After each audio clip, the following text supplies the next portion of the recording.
Hi, I'm Rodney Sharp, owner and president of SharpGrade International. Today we're going to talk about parallelogram linkages and why we don't use them. So what is a parallelogram linkage? Well, it's a linkage that's made up of 4 links that has a blade on it and has 4 pivots,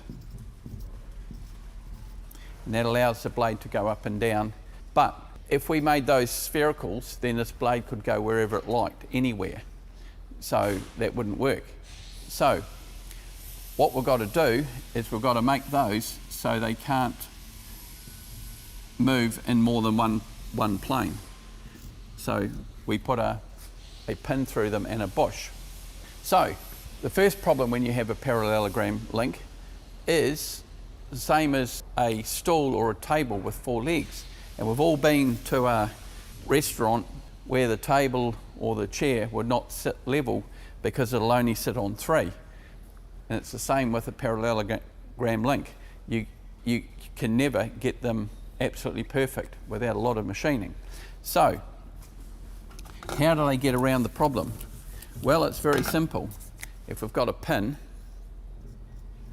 instead of making a bush with a tight fit, they make a bush with a very loose fit.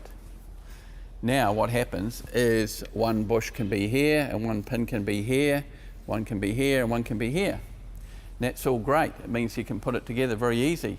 But what it means is that you've induced all the slop into the system. So that's why parallelogram blades are sloppy right from new. So it's not a good thing to have. So the question is, what holds a blade from tilting with a parallelogram link? Well, the answer is it's purely the bushes in here. So let's say we've got a 96-inch blade. Our center point is 48 inches, and we put our parallelogram links in here. We put our bushes in here, and we make them 32 inches across. That's 16 there, 16 there. So what holds this blade from pivoting about the center point, which is our hydraulic cylinder? Well, the answer is purely the pin in the bush.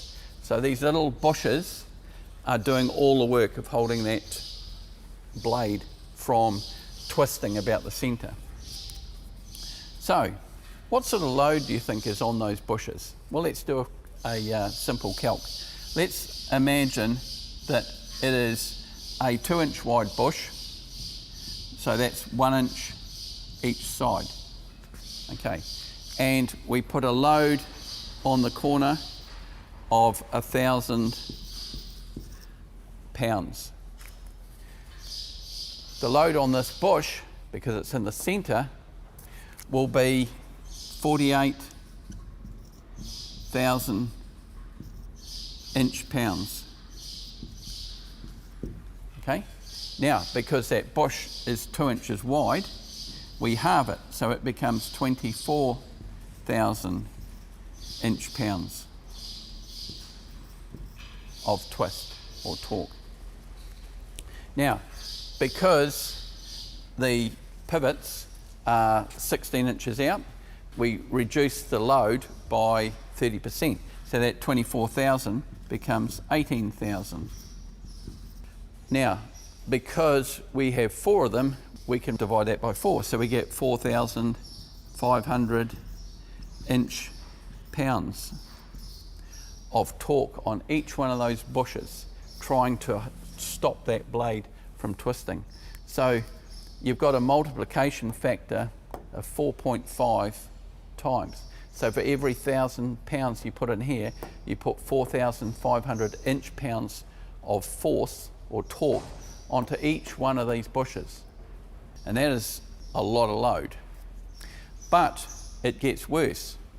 What happens is if at the same time as we're putting 1,000 pounds of there, we're turning and we put 1,000 pounds of load sideways on the blade. So looking from the top, or the plan view, we have our 96-inch blade, and we have 4 links here, okay? And we say they're 24 inches long. So if we put 1,000 pounds here, we induce 24,000 inch-pounds of load onto that bush. Now, because it's 2 inches wide, that becomes 12,000 inch-pounds on the tip of the bush. And because there's 4 of them, we reduce that down to 3,000 inch-pounds of twist on that bush. So we add this to this load, we get 7,500 inch-pounds of load on each one of those bushes. And that is a lot of force. So what happens to these bushes when they come under that load?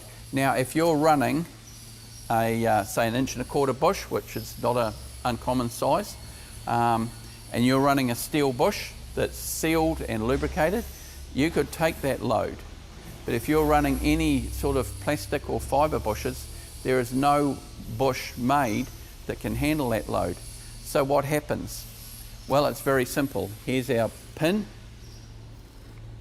here's our bush, and because we know there's clearance in them, the bush comes through here like this, okay? And it squashes that off and squashes that off and squashes that off.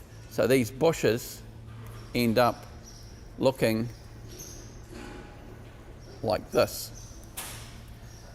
And no longer will it hold that blade rigid, because these are basically become a spherical bush in reverse, and now the blade can move around as much as it likes. So next time you look at a grading box with parallelogram linkages, think of the load that these poor little bushes are taking, and go and have a look and see how much movement is in the blade.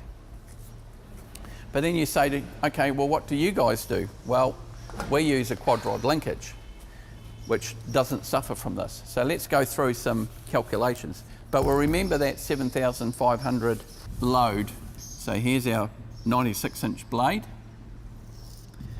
and we have our 4 linkages, and they're sphericals.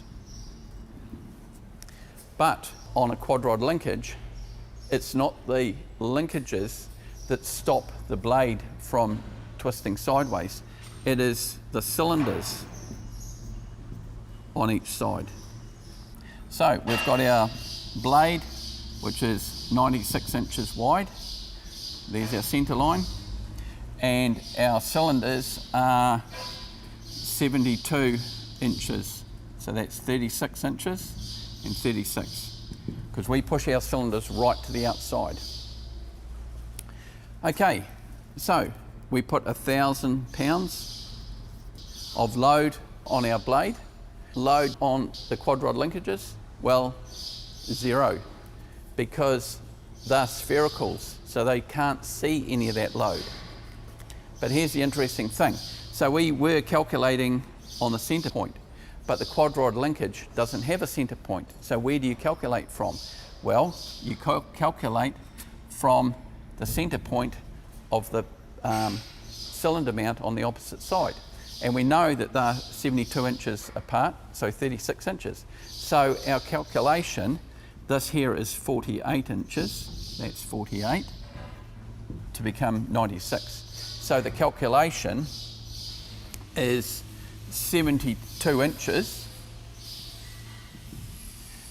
divided by the 36 inches plus 48, which is 84, which gives you 1.16 multiplication. So let's round that off to 1.2. Okay, let's be on the conservative side. So we put 1,000 pounds of load here on this tip. This cylinder sees 1,200 pounds of load, and we use 50mm or 2-inch sphericals, which are sealed for life, grease filled and shielded. They are rated to 17,600 pounds of load continuous, and we're putting on 1,000 pounds we're putting 1,200, which is basically a walk in the park for them. But then you say, okay, well, what about the side load? Well, let's look at that. So we'll remember that 1,200, and we'll remember the 7,500 inch-pounds of load from the parallelogram linkage. So we've got 1,200 pounds here. So looking from the top, here's our 96-inch blade and our QuadRod linkage, our cylinders. Now the QuadRod linkage has 2 links in the centre to hold it, and let's say they're 24 inches. Just same, we'll use the same figures as last time, 24 inches apart. Okay, so what is the calculation? We put 1,000 pounds of side load on this blade. Well, these are 90 degrees apart here, so that's 45. So our load is cosine 45 times this, so which is 1.414. So we'll call that 1.5. So it's 1,000 times 1.5. So that gives us 1,500 pounds of force on these. Now, because we're running 2 of them, we divide that by 2 and we get 750 pounds of force on these. Now, considering we run 17,600 pounds rated QuadRod linkages, we put a load of 750 plus 1,200, 1,950 pounds for a 1,000 pound load with 1,000 pounds. And that's not including any load here that we've calculated. But you can see we're just over 1/10 of the load capacity of these, whereas a parallelogram linkage is massively high. So that's the difference in the parallelogram linkage. Now, because we run sphericals, we can take these to 0 clearance, because when we go to put these together, because they form a triangle, we don't have to worry about any lineup. So we can make these 0 clearance, which is what we do. So we have 0 movement in our blade because we do not have to account for manufacturing error in our bushes and make them all sloppy. So that's why when you stand on the blade of a SharpGrade, there is no movement in the linkage. Whereas a parallelogram linkage, she's pretty sloppy right from the word go. So that's why we don't run parallelogram linkages, we run QuadRod linkage. So next time you see a blade with parallelogram linkages, think of the load that poor little bush is handling, and think of the load that the sphericals and the QuadRod linkage take, and you look at the difference. And these are sealed, grease-filled and shielded. So they're sealed for life. So you never have to touch them. And you think of what they do versus a sloppy pin and bush that the dirt can get into and how long they'll last. So thank you for your time. If you need any more information, please visit our website, www.sharpgrade.com. There you'll find links to all of our attachments and our distributors, and so please feel free to reach out at any time, and thank you for your time.